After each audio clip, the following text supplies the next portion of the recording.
Hey everybody, it's Sam from the Hazelton Library, and this is video 2 on tie-dyeing. If you didn't watch the first video, I suggest you do. There's some tips on what you're going to need to be able to do this step. What I have here is, this is just a basic white cotton t-shirt. Nothing fancy about it. And what we're going to do to it is do a spiral, which is one of the basic tie-dye patterns you can do. Other things that you can tie-dye if you don't have t-shirts in your house are things like handkerchiefs, bandanas, pillowcases, bed sheets, really anything as long as it's 100% cotton. So to do a spiral, you just lay your shirt out and you're going to pick where you want the center of your spiral to be. I like usually to put it in the middle, but you could do it off to the side if you want a different effect. And all you're going to do is pinch the fabric and twist. And let the fabric make folds. And what you can do as it's turning is kind of play with the folds so you get more of them if it's not making enough. I like to have a lot of folds. I think it makes it more interesting.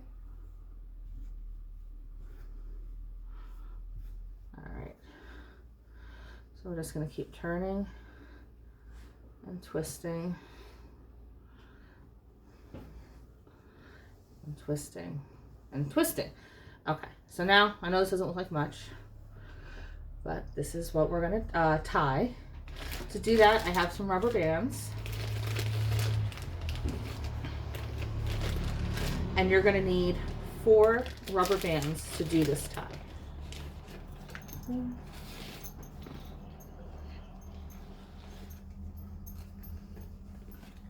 Okay, so put rubber bands on. You want to stretch them out so that they're bigger than the shirt, and then glide them underneath and then let it go.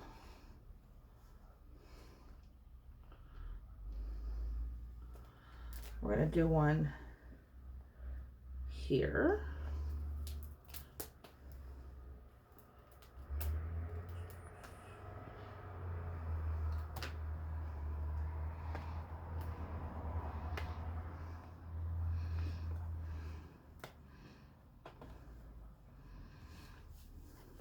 It's okay if it looks a little messy. When we look on the underside, you'll see that everything's pretty much neat and folded.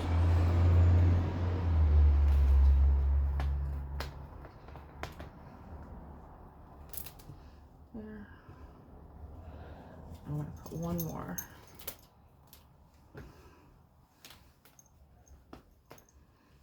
Right here. I have this little guy hanging out. So we're just going to tuck him under the nearest rubber band. Try to keep that neat. And same with this one. All right, so this is pretty much what you have. On the back, you can see, is your neat spiral. So that's good. That's what you want to see. And now we get to the dyeing. Make sure before you do any of this, you have some kind of junky shirt on, something that you don't mind getting dirty. I have yet to do tie-dye without getting dye on myself. Seems to be impossible. So we're going to put our gloves on. I already mixed up the dye. We're going to be using red, yellow, and blue.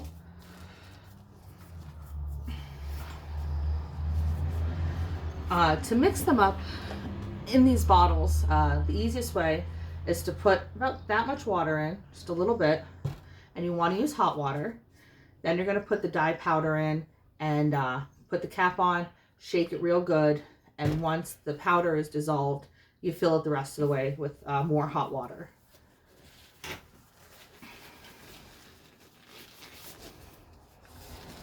Now normally I do this over the sink.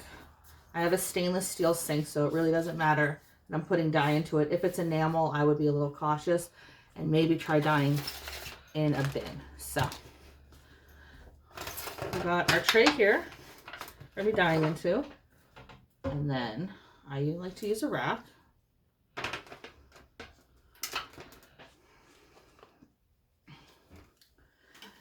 And we're going to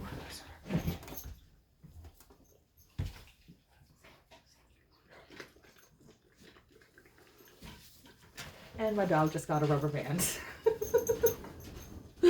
Oh boy. So you want to, we're going to dye both sides, by the way. We're going to want to saturate this. Like I was saying before, some people do like how this tie-dye is, where you can see some white. Some people like full color. It's really up to you. We're going to start now.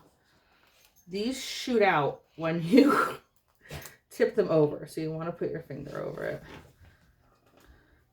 And we're going to dye in wedges. I'm dyeing on dry fabric, and I already have put that soda ash that I was talking about last time in the dye. And that's perfectly fine to do if the dye is going to be used immediately. I'm only planning on doing the shirt for this video. Any leftover dye is going to be tossed out. You do want your dye to be fresh. You can hold over some dye, but if it has soda ash in it, it drastically shortens the life, and you have to use it immediately. So the first thing we have, you see we're doing like a wedge pattern. And we're trying to focus that wedge on the spiral.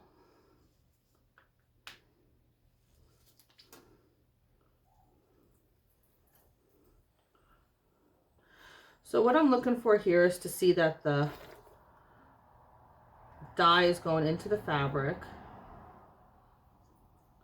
letting it soak in a bit. You could also test it by kind of smushing it with your fingers. You can tell when it's saturated. And then you want the colors to touch. That's how we're going to get all our intermediary colors.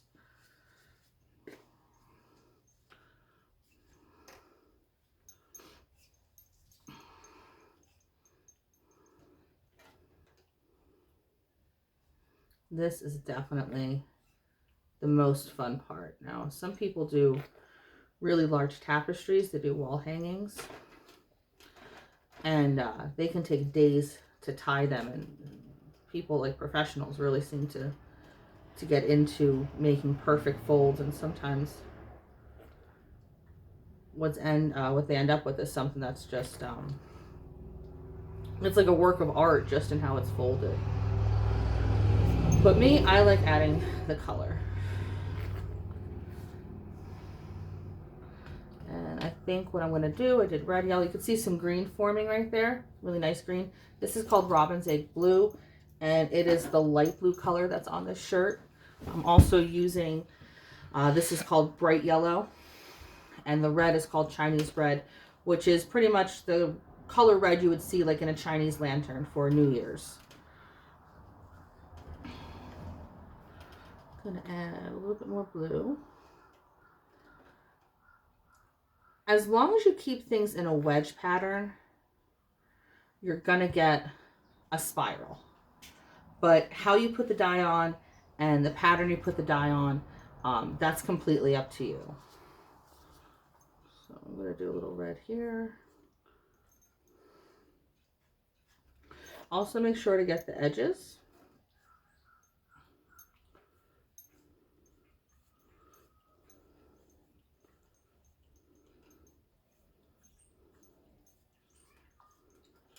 If you're interested in tie-dye and you want to get into it more, there's a lot of resources online, and there's a lot of groups. I particularly do it on Facebook, but I know there's some Instagram people you can follow that that do tutorials on different types of fold and different tricks that you can use. Just like any kind of art form, you know, there's doing it for fun, and then some people really want to get technical with it. And if you want to get technical with tie-dye and really look at like the art of it, there's people out there that will show you. I just do it for fun. I like to do tapestries. I usually like to work on bigger things. So That feels about good. Now we're going to flip it over, and we kind of have an idea of where the colors are, and we're going to try to match that, but it's not an exact science. So kind of here's the blue area, so we're going to do blue over here. What we're going to do in the next video is, of course, we're going to untie this, which is super fun. You know, no matter how much you plan with tie-dye, there's still an element of surprise with it. So we're going to untie this, see how it came out. And I'm also going to show you another method of dyeing. I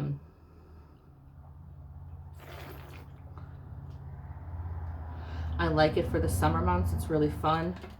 It's called ice dyeing.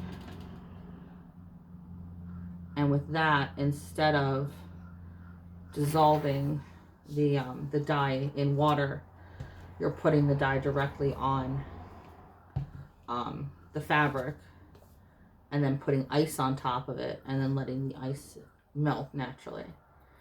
You could do it in the winter too with snow. I have done that.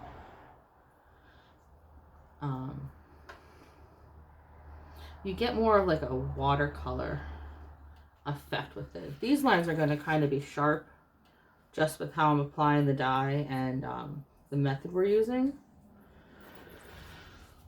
Now, some people have asked if you could reuse the dye that ends up down here, and I would say no. It's going to be like a really gross purpley brown color. I mean, it's still going to dye fabric, so you can use it. I just don't know how pretty it would look.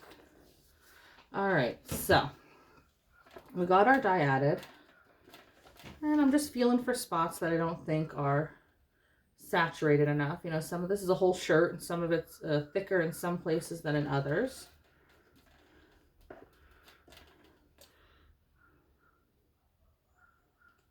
All right, so that's it with the dyeing. And the only thing we need to do, which I forgot to grab, so excuse me for 1 second.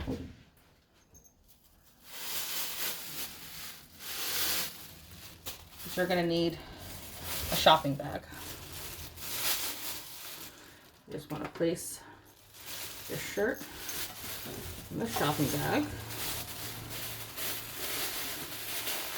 and then close it up. And you're going to let that sit for 24 to 48 hours. As long as the dye is wet, it's chemically acting with the fabric. There does come a point where the fabric's completely saturated and it's not going to get any brighter. But if you do this and then tomorrow something comes up and you don't have time to wash it out and you do it the next day or maybe 2 days from now, it's absolutely fine. You want to try to keep it in a place that's warm. I usually keep it in the kitchen. Here seems to be the warmest spot. Further on through the spring into summer, you can leave it outside in the covered area and just let the heat of the day kind of bake it. But that is essentially it for how to dye the fabric. Next time I see you, we're going to open this up, look at it, and then we're going to discuss just one more type of tie-dyeing that you can do. It's been really fun making these videos, and I hope everybody's staying safe, and I will see you soon.